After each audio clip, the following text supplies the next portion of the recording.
What's up, YouTube? The road to WrestleMania is upon us. It's the beginning of March, and I just wanted to discuss some of the things that's been going on so far this year and most recently.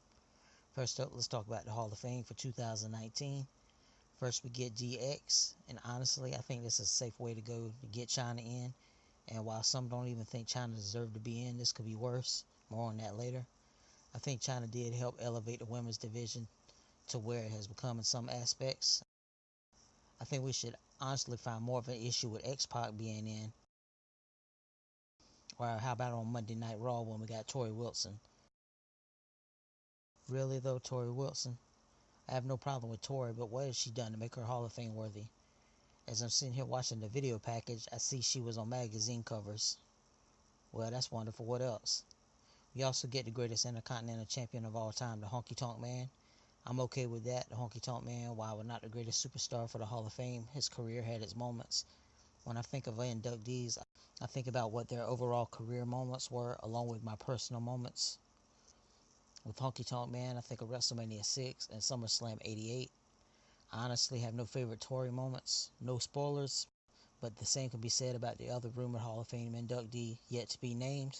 I will put him in a similar category with Honky Tonk Man, where I have those personal memories. Overall, at the end of the day, the Hall of Fame is not a wrestling Hall of Fame, it's an entertainment Hall of Fame. Now let's look at the women's championship situation. I noticed what they were doing when they took Becky out and Vince put Charlotte in. I must admit it made me hate Charlotte even more than what I already do. But isn't that the point? I don't know about what they've decided to do with Ronda lately, but I'm beginning to wonder. What if this is all a part of the McMahon's plan, working with Becky and Charlotte? And this is part of the way that we get the horsewomen versus horsewomen set up? Maybe Becky isn't really injured. We know Stephanie has always hated Ronda, so would it be so far-fetched for this to be a setup?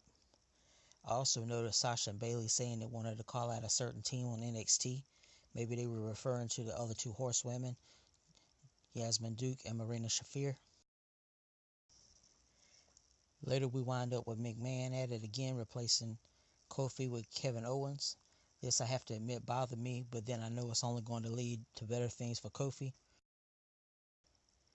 I honestly don't want Kofi at WrestleMania against the champion. I would say save it for SummerSlam or somewhere down the line, allowing him to win, and then he can set up a feud with a heel Mustafa Ali. When Ali returns, he already has a legit reason to come in gunning after Kofi. On the same SmackDown, I was also surprised to see the return of Matt Hardy. But where does this leave Bray? I think WWE has been improving recently, and I think it's partially because of the AEW. WWE has always been at the best when they had competition. Hopefully this can wake up the competition again. With that being said, I think Impact stepped it up a little bit, going to Twitch as well.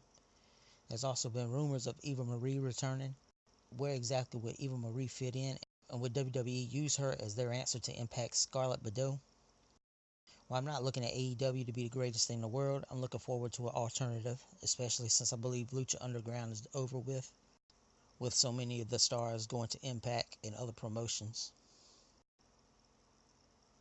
NXT call-ups are another part of WWE's panic. Gutting NXT is not a way to improve things, especially when the other stars that you've called up are left doing nothing. The problem isn't the lack of superstars, it's the lack of using them. This is why you begin to worry about losing people to a new company. Also, at this point, just let Lars Sullivan go. He obviously doesn't want the spot. If there's supposed to be a brand split coming up, why would you even do these call-ups? Please send Ciampa, Gargano, Black, and Ricochet back to NXT along with Lacey Evans, unless some of the main roster that isn't being used is going to NXT in their place. Having Ciampa be the guy that says, why would I go to Raw and SmackDown when I'm the champion of the number one brand, would make NXT look equal instead of the minor leagues. Hashtag screw the woo. Possibly the best thing I've ever heard from Ronda. Now, Arn Anderson fired for allowing a drunk Fox in the ring. I think this is a similar case to Daniel Bryan being fired a little while back for the hanging with the necktie incident. WWE are just protecting themselves temporarily. Alicia was offered rehab, which she turned down. However, Arn Anderson is part of the Office. I hate that Arn didn't get to make it to Flair's birthday party. As far as Alicia goes, I hope if she needs help, she gets it and will be okay. If not, let's just all wish her well, possibly in her future endeavors. Hashtag no fox given. On another note, unfortunately this year we've already lost three greats in Mean Gene Okerlund and Pedro Morales, as well as King Kong Bundy. I was always a big fan of Mean Gene. Pedro was a little more before my time. However, I know his accomplishments. I also tend to watch some of the greatest moments when someone passes away. I just want to say thank you, Mean Gene, and thank you, Pedro Morales, for all that you've done. Also, just recently, Monday night, King Kong Bundy passed away, apparently. Rest in peace to all three men, and Bundy, thank you for all you did and the memories.